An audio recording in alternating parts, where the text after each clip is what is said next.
राजा तनी जाइन बहरिया टूटता बदन पोरे पोरे राजा तनी जाइन बहरिया छोड़ा दीही होई गइले भोरे राजा तनी जाइन बहरिया हॉकी ना महाराज रात भर सुतबन कहीं हां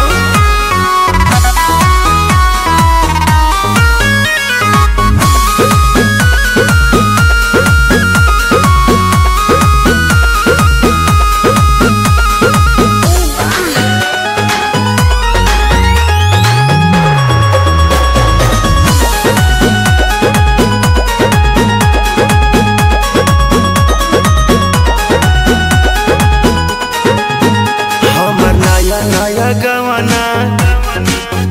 नया तकिया बिछवाना नया चोली के खोली तू बनवला खेलवाना जा नाश कर देला हमर नया नया गवाना नया तकिया बिछवाना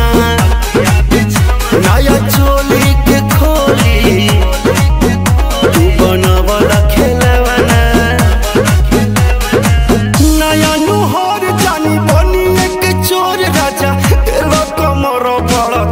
तनी जाइन बहरिया टूटता बदन पोरे पोरे राजा तनी जाइन बहरिया छोड़ा दीही होई गइले भोरे राजा तनी जाइन बहरिया छोड़ दी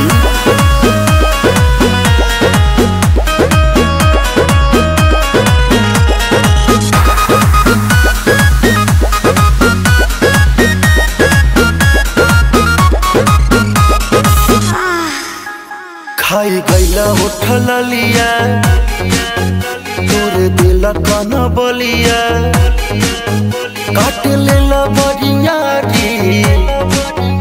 हमर से नियन गलिया